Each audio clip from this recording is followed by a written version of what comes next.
Hello everyone, नमस्ते अनि स्वागत छ हजुरहरूलाई हिमालय किचनमा। आज म हजुरहरूको लागि लिएर आएको छु काबुली चनाको छोलाको रेसिपी। ल अब यसको लागि मैले यहाँ प्रेसर कुकर बसाएकी छु र अब यसमा मैले राखे 2 कप जति 8 घण्टा भिजाएको काबुली चना।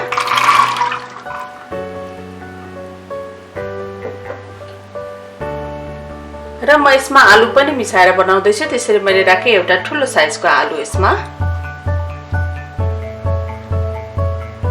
थोरै नुन राखे र अब यसमा मैले राखे 1 कप जति पानी।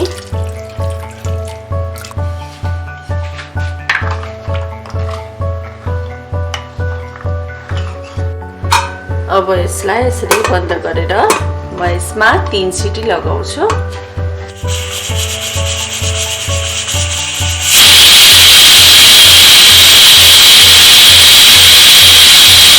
ल तेस्रो सिटी पनि लागिसकेको छ। अब स्टोभ पुरै अफ गरेर यसलाई म केही बेरको लागि त्यतिकै छोड्छु र त्यसपछि म यो बोइल गरेको चना र आलुलाई अर्को बोलमा ट्रान्सफर गर्छु। ल अब मैले यहाँ प्यानमा 2 ठुलो चम्चा तेललाई तताउन बसाएकी छु र तेल राम्ररी ताति पनि सकेको छ र यसमा मैले फुराए आधा सानो चम्चा जिरा, 2टा तेजपत्ता, एउटा रातो सुकेको खुर्सानी,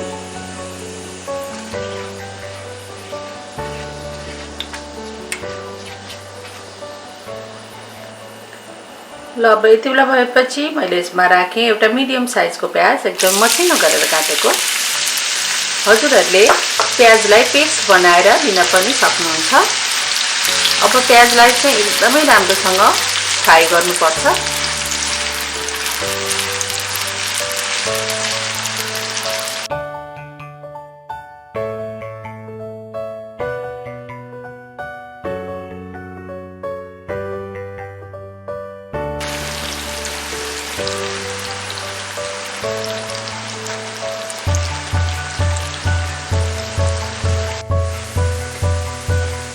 ल अब प्याज यतिको भएपछि मैले यसमा राखेँ 1 सानो चम्चा लसुन र अदुवाको पेस्ट, यसै गरी आधा सानो चम्चा बेसारलाई राखेँ। अब यसलाई चलाइदिउँ।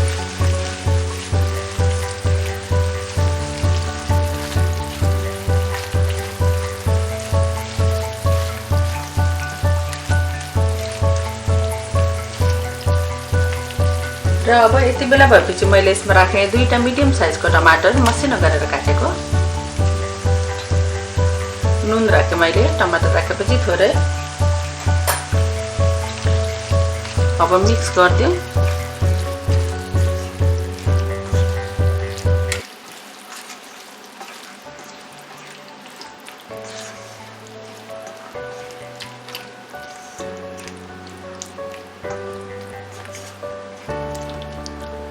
अब यसलाई छोपेर टमाटर एकदमै राम्ररी गलुन्जेलसम्म पकाउनु पर्छ।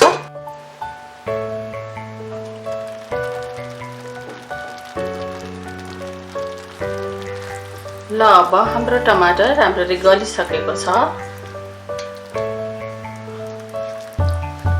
अब यति बेला भएपछि मैले यसमा राखेँ 1 सानो चम्चा काश्मिरी रातो खुर्सानीको धुलो, 1 सानो चम्चा जिरा धनियाँको पाउडर, आधा सानो चम्चा चाट मसला।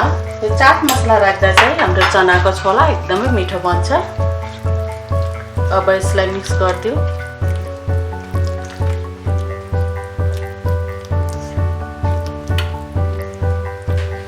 ल अब यति बेला भएपछि मैले यसमा राखेँ अघि बोइल गरेको आलु, जसलाई मैले यसरी चाना चाना पारेर काटेर लिएको छु।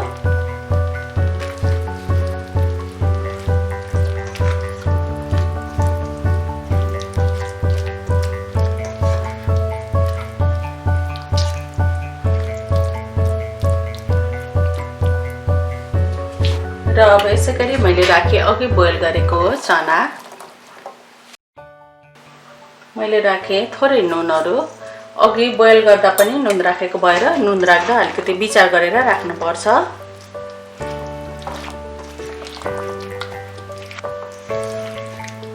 हजुरहरूले अहिलेसम्म हाम्रो च्यानललाई सब्स्क्राइब गर्नुभएको छैन भने सब्स्क्राइब अवश्य पनि गरिदिनु होला।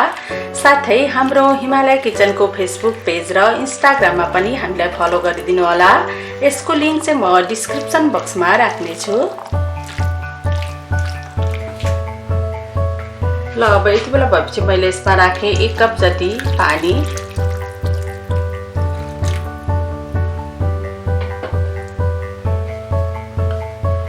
फेरि यसलाई एकचोटि चलाइदिउँ राम्ररी।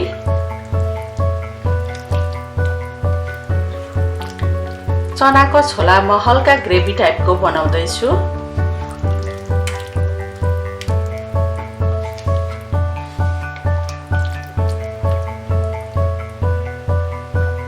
अब यसलाई छोपेर 15 देखि 20 मिनेटसम्म पकाउनु पर्छ।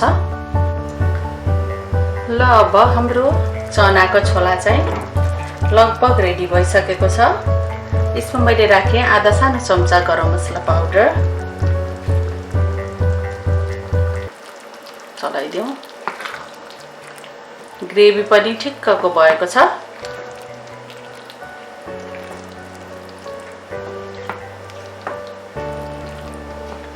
एकदमै मिठो र खाउ खाउ लाग्ने देखिएको छ अघि नै।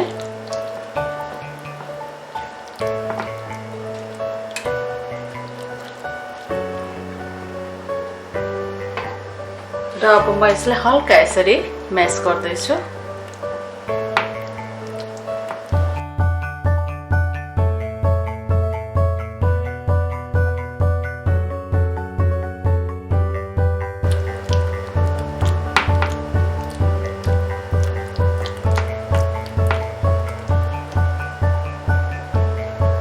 ल अब म यसमा राख्दैछु हरियो धनियाको पत्ताहरू।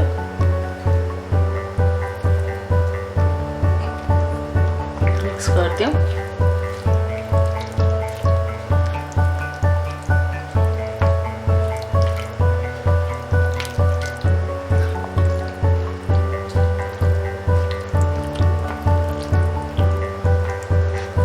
ल अब भने हाम्रो काबुली चनाको छोला चाहिँ खानको लागि रेडी भएको छ।